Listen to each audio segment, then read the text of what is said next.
surprise, surprise, we're going to be applying a ceramic coat onto the wax. Why? Is this going to stick? Is it going to bond? Once you've done that bit, you've only got 10 to 15 seconds. So we're hoping that the wax side is going to degrade more than the wax booster. Otherwise, there's no point in putting it on. I'm getting excited. Oh, that one's beautiful. The big contact angles. Do I think there's any difference? Yeah, I'm looking forward to seeing how it deals with maintenance washes over that time. That's the make or break of this.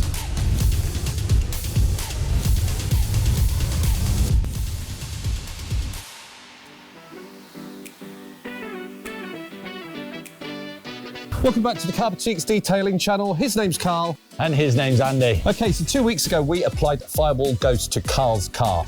And we're now at the point whereby we've got it back. It's already had one maintenance wash since, and we're going to give it another maintenance wash today.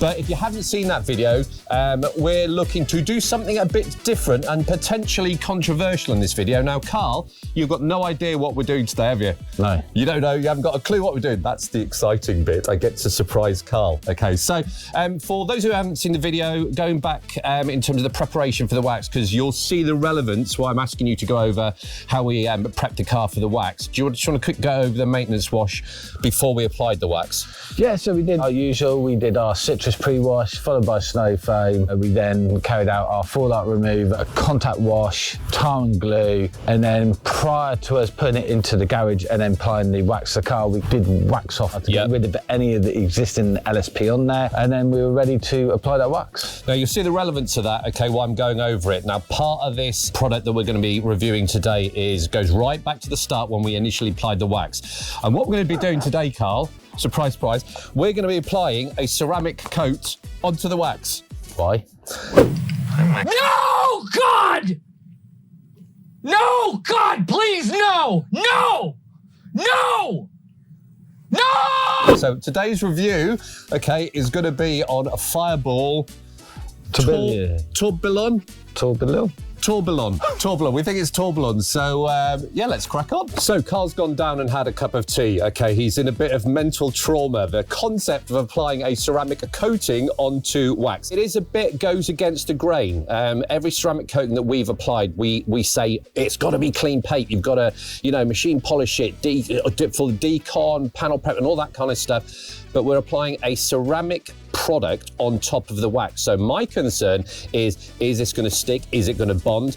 They do profess it's going to enhance the hydrophobicity, the gloss, and all that kind of stuff, all right? But the jury's out on this one because myself and Karl, we've never applied anything like this before, really, have we? We've never put a ceramic, let's call it a ceramic coating on top of wax. Okay, so it's basically it's locking in the qualities of your wax, but giving it chemical and abrasion resistance, thus it's protecting that wax underneath. So it'll be interesting, okay, when we come to look at this in the future, how this is performing. Okay, that's the maintenance wash done. We did a test with fallout. There's no fallout, no tar and glue as well, which is good. So this is basically a pH neutral maintenance wash. We've used this vehicle, perfect opportunity to look how Fireball Ghost is getting on. So Carlos, do you just want to do a bit of a pressure washer test?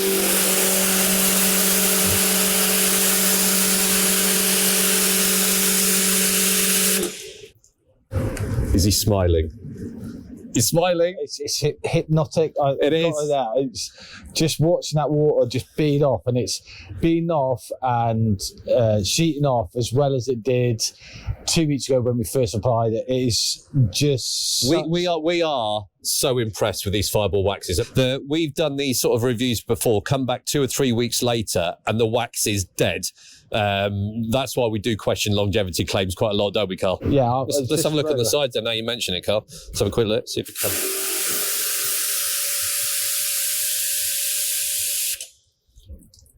Yeah, I'm really happy with that. I'm so happy. Do like these Fireball waxes. We keep going on about it, but at the end of the day, if that product improves the hydrophobics from that, I am so looking forward to this. I do get excited when I see a wax performing like that. So we're happy with Ghost Wax. I'm more than happy with Ghost Wax. Right, it's freezing. It's the middle of December 2024. We're going to get this inside, give it a dry, and have a play with Tourbillon. We'll go for Tourbillon. Yeah, we'll go that. We'll roger that. Most of our videos are getting about between 5 and about 30,000 at the moment, but I've noticed that only about 9% of these lovely people have subscribed to our channel. Please do. So there's 91% of people who are viewing it and coming back and watching all our videos, which is absolutely fantastic, but we would like to invite you to subscribe. The reason being, this is the important one, because you need to be notified when we come and revisit this video in 2 or 3 months, all right? So it doesn't cost anything. Hit the subscribe button, click the bell to be informed of future videos and all that kind of stuff. And it helps the channel, okay? It allows us to bring you more and more videos and all that kind of stuff, the latest products around the world, okay? So if you would, please hit the subscribe button. We would be very, very grateful. Very. Okay, so on to testing Tourbillon. Now, it comes very, very well presented, as do all Fireball products. It's a thing that goes through really, really nice professional packaging. Within this box, you get 30 milliliters of the actual wax booster. You get 1 Fireball branded applicator block, and you get 5 microfibers as well. Now, it does say on the instructions that you should sort of swap out your microfiber, your suede applicator cloths every sort of 10 to 15 minutes because it goes hard. That's a good sign, okay? Because if a ceramic infused product goes hard, it means it's working. It's putting that shell on your actual vehicle paintwork. Okay, so with any product, you're giving it a good shake. We've got the inspection light on, hence why half of my face looks really, really bright. Give it a really, really good shake. Nice. And I say 30 milliliters. Beautiful presentation, isn't it, Karl? It's lovely. In fact, even their waxes come well presented. Yeah. Right, and then on initial application, you are just putting that line.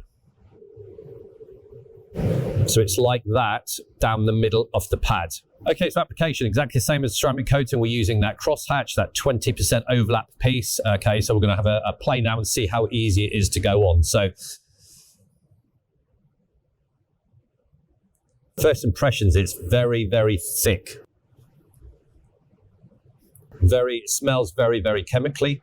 Now, bearing in mind, you've only got that sort of flash time of between 10 and 30 seconds. You're not doing big areas. So me and Karl have both sort of agreed that you're looking probably what I'm doing 2 foot by 2 foot maximum, because once you've done that bit, you've only got 10 to 15 seconds. So initial impression is one of them thicker ones, Karl. We've both had a play, haven't we? Yeah. And it's nice because you can see where you've been. Absolutely. And in terms of observations, it's none of that rainbow stuff.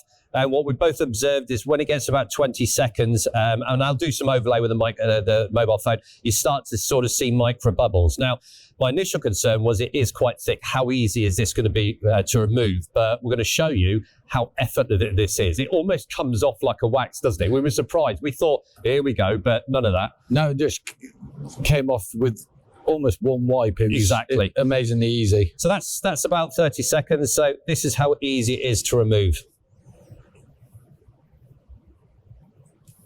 Go past where you've applied, get a clean microfiber, final buff, make sure you've removed it all and leveled it. It is quite slick. There's a thickness to it though, so it's not one of those sort of really, really slippy ones, but remember the full curing time's 24 hours, and we are going to put a second coat on this.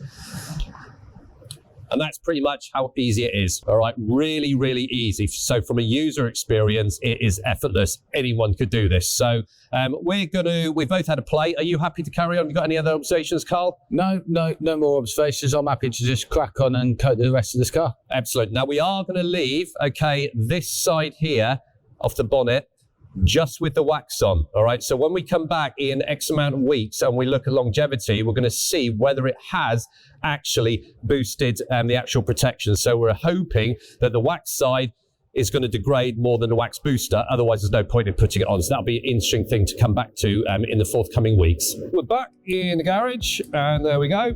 That's another car we're doing a brand review on at the moment, and this is where we left it. We're going to go straight on to the hydrophobicity test, which is going to be interesting. So now it's time for the hydrophobicity test. So we're going to test the wax side of the car first. So as we saw earlier in the wash, the hydrophobics are still there, and they're still there. That water doesn't want to stay on. I'm coming, Karl. They're amazing. So exactly the same, almost exactly the same behaviour as we were getting 2 weeks ago. The beads are getting to, I would say, medium size. and then they just wanted to go off. It's still phenomenally hydrophobic. What I'm going to say is the coating is going to do well to beat that. It is. You can see why this wax has jumped into our top 3 because it's such a phenomenal product. Okay. So let's see what. I'm getting excited. Go, let's do it. I hope I'm not disappointed.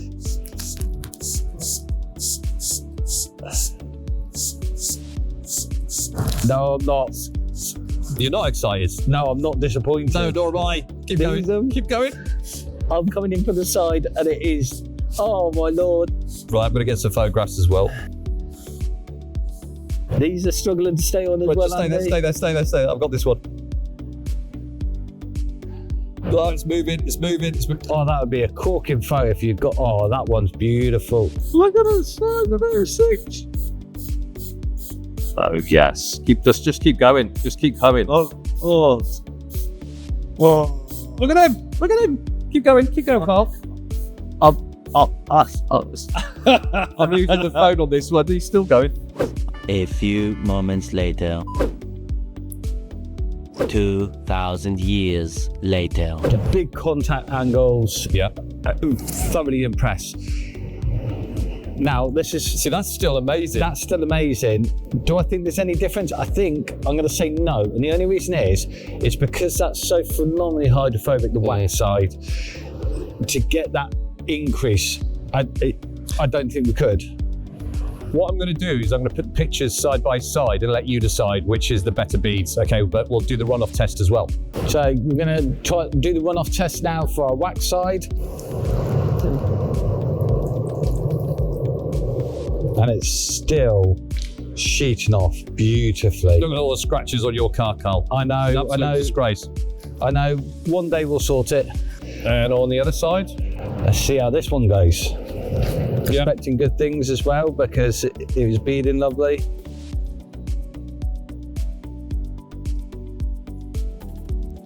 I would say this sheets. No, it's quicker. It's quicker. That's what I was going to say, that yep. It sheets better. Okay, so that's a hydrophobicity test done. Very, very interesting. And essentially, we're going to let them decide, aren't we? So, first of all, we revisited Fireball Ghost Wax after 2 weeks, 2 maintenance washes. Thoughts on that? Still going strong. I still love that wax. It's a beautiful, beautiful wax. I personally didn't see any degradation. I've looked at the video clips and I can't see any degradation in either the water beading or the sort of the runoff test personally. The thing to bear in mind is that Fireball have got their own sort of range of ceramic coatings and they've been designed by their chemists to adhere to clean, bare paint. This is a different chemical composition that's designed to go over wax. It's there to fill in the gaps, to level, all right, and all that kind of stuff. So the composition has been geared, okay, by a very, very professional set of chemists that work for the Fireball to do this specific task. So it's going to be interesting to gauge your reaction. Get involved with a conversation. What are your thoughts? You know, is this a product that is going to sell millions in the UK? Is there a need for it? Is there a market for this kind of stuff? Because we are only but 2, okay, and all you guys have got your opinion. We genuinely want your opinion. I look forward to coming back and looking at this vehicle or your vehicle in 2 or 3 months. Yeah, I'm looking forward to seeing how it deals with maintenance washes over that time and seeing how the hydrophobics last on it. So yeah, definitely. And that's the make or break of this. It is, absolutely. If it makes no difference to the longevity of that wax, I question the validity of this. If it does, I see real value. Ignore the fact that we've said it enhances gloss, okay? But that awaits to be seen. So coming up in 2 weeks' time, we are reviewing this. Today, we are testing Fireball Wax Off. So Fireball says this kills waxes, sealants, and some ceramic coatings. So we are going to be putting this to a comprehensive test. So that's all our test products applied to our bonnet now. So we'll see you back in 2 weeks. 2 weeks later. In true TCB style, we're going to take this outside and test it. First thing we're going to do is just show you the hydrophobic reaction of all the products. We're not brothers, but we're trying to keep each other warm. The ceramics will be the interesting part on this one. You can use it on wet or dry. As always, do a good shake and back, bring the freshness back of any product in liquid form. All Karl's going to do is show you how easy it is. This is the bit that they wanted to see. Right, that's taken a proper good pounding because it's blowing a hoolie. And there's difference in terms of coatings. Right, I think we can make our conclusions now. I think we can.